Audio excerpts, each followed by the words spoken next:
Welcome to the History and Systems of Psychology. Our core premise in this cohort is simple. Modern clinical psychology does not exist in a vacuum. It is the direct, empirical extension of ancient philosophical architecture. Consider cognitive behavioral therapy, or CBT. Its primary mechanism of intervention relies heavily on Socratic dialogue.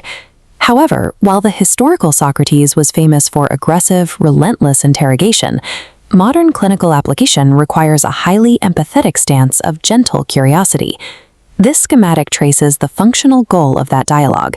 By isolating an automatic negative thought and submitting it to targeted questioning, the patient initiates their own internal cognitive restructuring and develops cognitive flexibility. The clinician's role is not to dictate the correct answer. You act as a guide, providing the scaffolding so the patient can self-discover and dismantle irrational beliefs from the inside out. To execute these clinical interventions effectively, you have to understand the foundational logic beneath them. You must know how the human mind acquires, processes, and validates knowledge in the first place.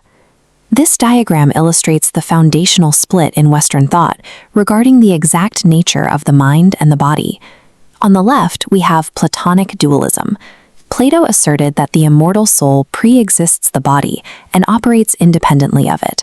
In this framework, the sensible, physical world we interact with is treated as a mere shadow of a higher intelligible reality, an archetypal world of perfect forms. On the right, Aristotle rejects this separation. He counters with monism, proposing that the psyche and the soma are not separate entities, but rather differentiated elements of the exact same substance. The soul requires the physical body to exist. Aristotle also introduces teleology. He argues that human development is driven forward by a final cause, an ultimate, forward-looking purpose, rather than just a reaction to past events. This specific debate over dualism versus monism remains the active bedrock of modern clinical paradigms. It is the direct philosophical ancestor of the ongoing friction we see today between purely biological psychiatry and teleological depth psychology. Centuries before the European Enlightenment, scholars during the Islamic Golden Age were already designing rigorous thought experiments to prove the independent existence of the self. The 11th century polymath Avicenna, also known as Ibn Sina, formulated a concept known as the flying man. Imagine a fully formed adult created instantly and suspended in midair. All of his sensory inputs are completely severed. He cannot see, hear, or feel his own lens. The experiment poses a crucial question.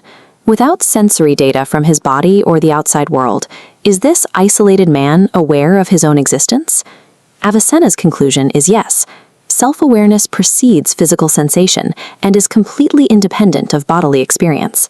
This profoundly established the psyche as a distinct entity hundreds of years before Descartes, laying the permanent groundwork for all future theories of innate consciousness and internal perception.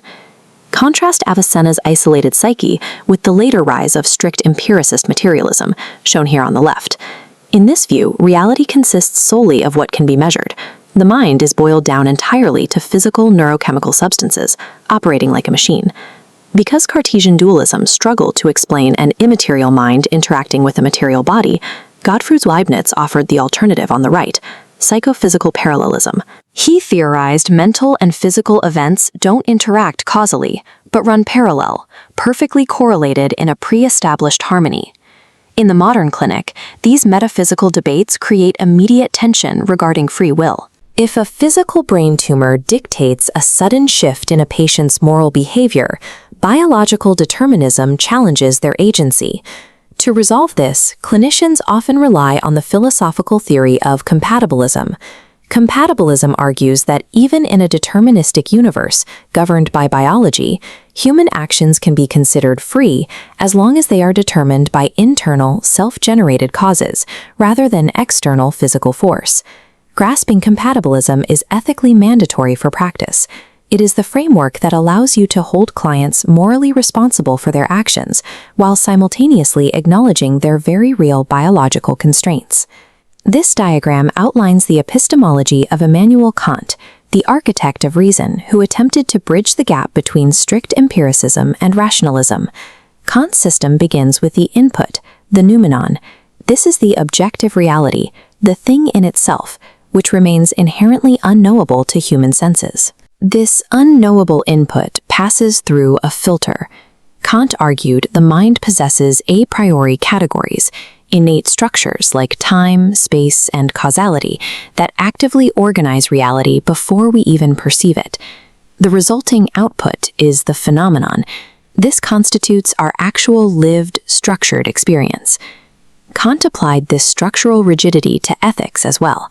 His categorical imperative established a foundation for rational morality that operates independently of shifting human emotions. Carl Jung later adapted Kant's philosophical a priori categories directly into psychology.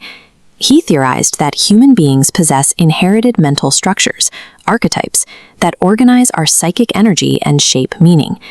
Today, researchers like Eric Goodwin have synthesized this further. These archetypes are not mystical abstractions. They possess a concrete biological substrate, functioning as evolved Darwinian survival mechanics. Connecting this evolutionary imperative directly to human perception was pioneered by Christine Ladd Franklin, who developed a groundbreaking evolutionary theory of color vision. Modern empirical psychology relies entirely on synthesizing rigorous biology with these transcendent structural frameworks. We build on the empirical pillars laid by researchers like Ladd Franklin, who completed this work while navigating immense academic sexism. As you step into your clinical practice, you must synthesize these historical paradigms. Use strict empiricism to track symptoms and behaviors, while applying teleology to guide your patient toward a meaningful future. Before reaching the clinic, you must manage the immediate cognitive demands of your doctoral program. We look to Hermann Ebbinghaus for the method. This graph displays Ebbinghaus's empirical work on memory. He mapped the forgetting curve, demonstrating a steep, rapid drop in retention immediately after initial learning. To combat this decay, we use spaced repetition. By re-exposing yourself to the data at targeted intervals, you flatten the curve and establish a higher baseline of permanent memory. First, you have to prime the pump.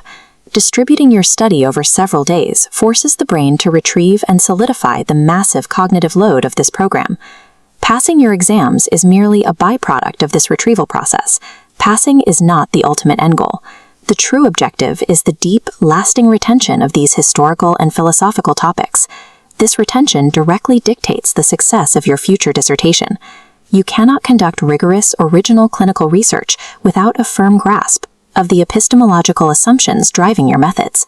By mastering the history of these systems, you evolve from mere practitioners into the new architects of the psyche, standing upon the empirical and philosophical bedrock of giants.